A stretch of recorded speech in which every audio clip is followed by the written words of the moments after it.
personifies the rivalry between these two countries in swimming. It's this, Rowdy, the 4x100 men's freestyle relay. It certainly does. I was part of that 400 free relay in Los Angeles at the Olympic Games, and there was a lot of pressure to keep that streak back then going.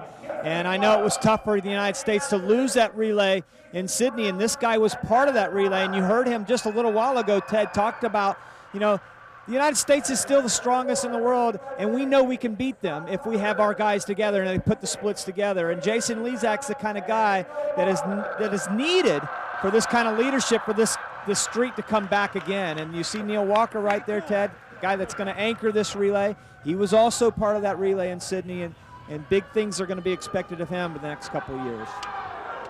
In Sydney, both teams went under the previous world record, and two of those Americans are back, Lezak and Walker, here at the Mutual of Omaha duel in the pool. The Aussies, none of the four that swam a world record time in Sydney, are here in this event. It is Scott Tucker for the United States to swim the first leg, and Casey Flouch for Australia. Great strategy by the United States and Coach David Marsh. You know, they wanted to put somebody up there that could have a good start. Scott Tucker has that. That has the tradition and the experience. He was part of that 96 team, part of the 2000 team. He's been on these relays forever. Won the 100 freestyle this past week at the National Championships. So they knew they had to get off to a good lead. And boy, is this a 100 free? Wow. I'm not real sure. But Jason Cram. Casey Flouch is just not doing the job right now early on for the Australians, not even keeping it close. Now, he will come back a little bit on Scott Tucker, but boy, early on, this is all United States. And it'll be Nate Dusing on the second leg for the United States. Anthony Matkovich for Australia, and that was 1.6 seconds was the edge that Tucker took to the wall.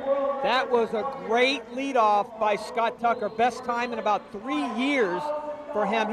He was about a half a second slower in winning the Nationals this past week, so I know he was happy with that time.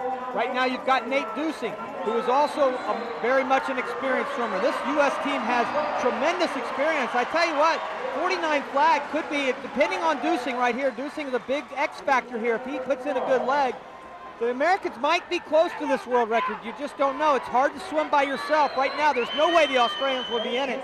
The Americans are shooting for a record right now. And Jason Lezak gets the touch, and he's in the water third. It's Jason Cram for Australia. 48.8 there on Nate Dusing. Might have had to be a little bit faster, but that was a great split for Dusing, just carrying on what Tucker gave him, and having to do it by yourself is kind of tough. He might have thought he had a little bit more of a battle. Now Jason Cranford, the Australians, is a much better 200 swimmer. This is where they really miss somebody like Ian Thorpe, the Australians do. But I tell you what, even if you put Ian Thorpe on the end of this one, I just don't think they could beat the Americans. Well, it started with Tucker on the first leg, a body length lead, and the U.S. has extended as Lezak comes to the wall. For Neil Walker, Adam Pine will swim the final leg for Australia, but almost hopeless. It is 2.2 seconds the lead for the United States. And you just can't make that up in 100. I don't care who you are. Ian Thorpe is the best swimmer in the world, but I just don't think he could make that up against this guy, Neil Walker. He split 48 flat on his team relay just a couple of days ago, so you know he's going to be very good.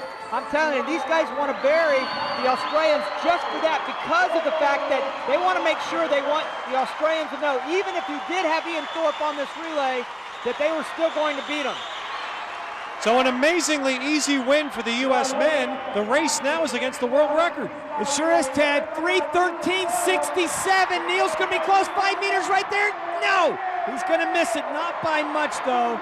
Just over half a second off that world record. But to do that by yourself, pretty much from the very beginning, the United States had to do this. Unlike Sydney, where they had that team going neck and neck all the way, where the Australians just out-touched the Americans for the world record. This one was done by themselves. Scott, to say you buried them from the beginning is an understatement. What did you guys talk about as a relay before you headed to the blocks? Just to go out there, have a great performance. And the whole crowd just got everyone excited, get us all excited. I just wanted to get. Neil, that anchor leg, your team T-shirts say bragging rights established here. Was this a statement right off the bat? We want to get the meet started off real well, and the women showed us how to do it. We just kind of followed suit. Congratulations, guys. 7 more points.